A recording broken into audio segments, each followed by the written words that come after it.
On a vu que Madame Le Pen a été interrogée à la télé, à la radio. On lui dit qu'est-ce que vous pensez des déclarations de votre allié d'extrême droite aux Pays-Bas, Geert Wilders, qui a dit qui comparait le Coran à Mein Kampf.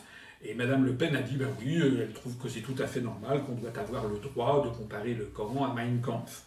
Bien entendu, elle ne dit pas la même chose pour d'autres religions. Il est évident que c'est un propos qui ne peut être qu'un propos qui ne peut faire que semer la zizanie entre les Français. Ce qui est en filigrane derrière tout ça, c'est stigmatiser les musulmans et nos compatriotes musulmans notamment. Moi, si j'avais été à la place de Madame Le Pen et que l'on m'eût posé cette question, j'aurais répondu que cette comparaison était scandaleuse, parce qu'on ne compare pas un des plus grands textes religieux de l'humanité avec les écrits d'Adolf Hitler. D'ailleurs, c'est tendancieux, puisqu'on trouve des appels au crime et au meurtre dans beaucoup d'autres textes religieux. Il n'y a pas seulement que dans le Coran. Hein. Il suffit d'aller lire la Torah, d'aller lire la Bhagavad Gita de l'hindouisme, par exemple, et bien d'autres, pour découvrir qu'il y a des appels à des sanctions qui vont à la lapidation, au meurtre. Voilà. Et la Bhagavad Gita, le plus grand texte de l'hindouisme, est fondé sur un appel au meurtre. Bon. Donc, moi j'aurais dit que cette comparaison est choquante, que cette comparaison est indigne de la part de quelqu'un qui prétend exercer les plus hautes responsabilités, parce qu'un homme d'État ou une femme d'État doit avoir en permanence le souci prioritaire d'assurer la concorde entre ses citoyens, entre les publics. Et puis, j'aurais dit que la laïcité ne doit pas être confondue avec l'apologie du blasphème, surtout lorsqu'il s'agit de l'apologie du blasphème sur une religion ou deux religions en particulier. De la même façon que, donc moi j'aurais condamné ça, de la même façon que l'UPR a condamné l'affaire des Femen. Ça vient encore de rebondir. On apprend qu'il y a une Femen qui, au musée Grévin, est allée détruire la statue aujourd'hui même de Poutine, voilà, les seins à l'air, etc. Bon, ça, à la limite, c'est un acte politique, mais lorsque les Femen ont commis des actes sacrilèges, notamment à Notre-Dame de Paris, nous les avons condamnés avec la plus grande fermeté, de la même façon que lorsqu'ils ont commis des actes à l'encontre de Kirill, le patriarche de toutes les Russies, contre l'Église orthodoxe. Nous sommes un mouvement républicain, nous sommes favorables à la laïcité. La laïcité, ça n'est pas combattre de façon scandaleuse les religions, parce que ça veut dire s'attaquer à la fois aux convictions de nos compatriotes, qu'ils soient juifs, qu'ils soient chrétiens, catholiques, protestants, orthodoxes, musulmans, mais aussi bouddhistes ou autres. On doit respecter les religions. Voilà. Chacun, simplement, la laïcité, c'est quoi? C'est que chacun doit conserver sa religion dans sa sphère privée. Hein. Voilà, c'est ça le grand principe de la laïcité à la française, qui est un principe, en fait, de savoir-vivre, et d'élégance. Excusez-moi de cette longue digression. Je reviens donc sur les dérapages de la famille Le Pen. Il y en a eu un ensuite, plus récent encore, c'est Jean-Marie Le Pen, qui s'est félicité, qui s'est plus ou moins réjoui de ce que le virus Ebola pourrait régler les problèmes d'immigration en Europe occidentale et en France en particulier. Ça veut dire concrètement que M. Le Pen se frotte les mains à l'avance de ce qu'il pourrait y avoir des dizaines de millions de morts en Afrique à cause du virus Ebola. C'est quand même absolument immonde. C'est humainement... c'est abject. Bon. Et c'est fait pour. Alors c'est là aussi ce qui nous distingue des autres mouvements politiques français, parce que il y a des internautes, des cybermilitants qui disent « Oui, vous faites comme les autres, vous tapez sur les faits. » Non. Parce que nous, ce que nous disons, et à la différence de tous les autres partis politiques, c'est que nous disons, attention, le Front National sert le système qu'il fait semblant de combattre. Et nous, notre analyse, et vous ne la trouverez nulle part ailleurs, nous sommes les seuls à regarder minutieusement les statistiques du Conseil supérieur de l'audiovisuel. Et nous remarquons que le Front National fait l'objet d'une promotion absolument constante dans tous les médias français de grande diffusion. Je disais tout à l'heure, pour les élections européennes, le Parti socialiste et l'UMP ont eu droit à quelque chose comme 22 heures et 24 heures je crois, entre le 14 avril et le 16 mai, je dis ça de mémoire, les statistiques du CSA, du 16 mai 2014, au moment de la cristallisation des opinions. Voilà. Le Front National a eu droit à 11 heures, c'est-à-dire moitié moins. Certains pourront dire oui, mais finalement, il n'a pas été si avantagé que ça, puisqu'il a fait plus de voix que les autres. Oui, sauf que par ailleurs, il est question du Front National absolument constamment. D'ailleurs, encore avec vous.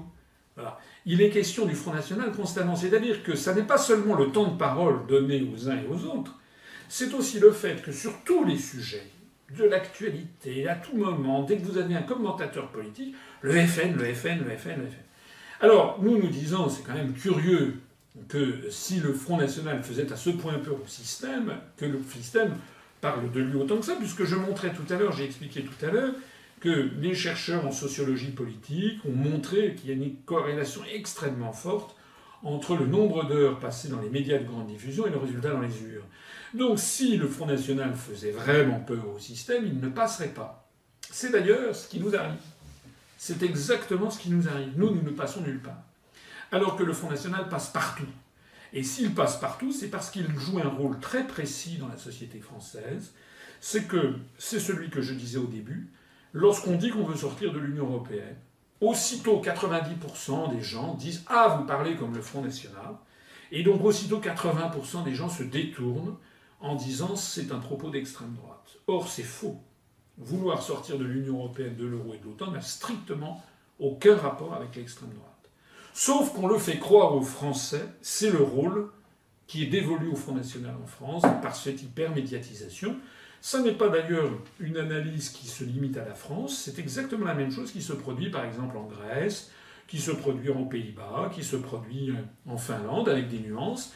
Mais par exemple en Grèce, nous avons un parti frère qui s'appelle l'EPAM, qui ne passe nulle part, qui a d'ailleurs fait un score à peu près comparable aux nôtres, aux européennes, ils ont fait 0,8%.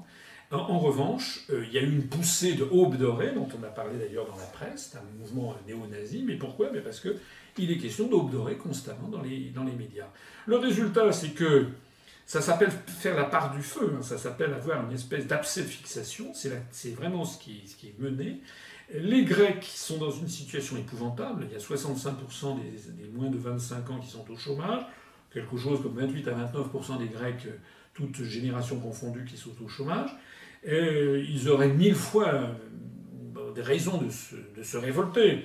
Le pays est en ce moment en train d'être vendu à l'encan, à des fonds de pension étrangers, notamment anglo-saxons. L'euro entraîne la Grèce dans la tiers-mondisation. Donc les Grecs sont les inventeurs de la démocratie, qui sont un peuple fier, qui est un peuple digne, qui est un peuple qui s'est libéré en 44-45 de façon très héroïque, et qui ensuite a contribué à libérer l'Albanie, etc. Les Grecs, donc, devraient se révolter, mais quand vous allez en Grèce, moi j'y suis allé en décembre de l'année dernière pour le congrès de l'EPAM, eh bien vous vous apercevez, c'est ce que nous ont dit nos partenaires, que quand on dit aux Grecs qu'il faut sortir de l'euro ou de l'Union européenne, il y a énormément de Grecs qui ont un réflexe de peur en disant « Ah non, parce que ça c'est Aube dorée, donc je ne veux pas être néo-nazi ». Voilà. Donc c'est nous qui pointons, et nous sommes le seul mouvement politique à le pointer, nous expliquons le pourquoi des dérapages de la famille Le Pen, constamment. S'il n'y avait pas de dérapage, il ne passerait pas dans les médias. Donc le pourquoi des dérapages et le pourquoi de l'hypermédiatisation du Front National. Alors, pour conclure sur cette affaire, c'est vrai qu'un certain nombre de cybermilitants du FN quand nous expliquons ça, je l'explique de façon... je ne suis pas hystérique quand j'explique ça.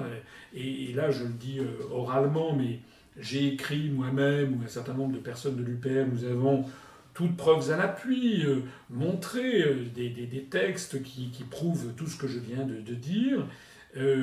Quand on montre par ailleurs que le Front National a une relation trouble avec l'UMP, il y a certains cybermilitants qui disent « oui, l'UPR est un sous-marin de l'UMP ».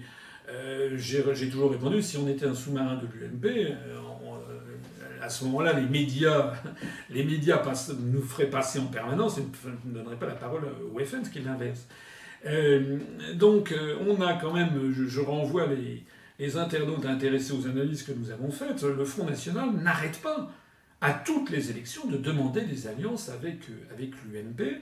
Et puis le plus beau de l'affaire, on a appris il y a quelques jours que le candidat du Front National dans le Lot-et-Garonne, contre lequel j'avais été opposé au moment des législatives, la législative partielle en juin 2013, il avait fait savoir dans la presse, notamment avec Michel Guignot, qui est un responsable du FR, il avait fait savoir dans la presse, ça avait été repris notamment aimablement par le journal Sud-Ouest, que l'UPR était un sous-marin de l'UMP.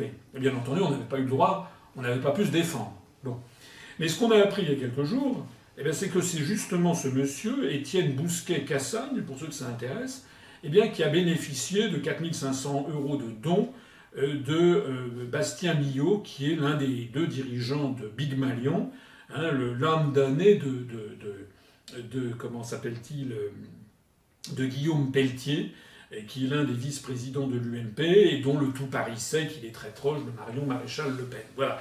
Alors, tout ça pour dire que quand nous on dit c'est ça, on donne des arguments très très précis, à ce moment-là, eh bien, un certain nombre de cyber-militants du Front National deviennent littéralement hystériques, se livrent contre moi à des attaques ad hominem, des attaques personnelles, mais parce qu'ils ne savent pas quoi répondre sur le fond.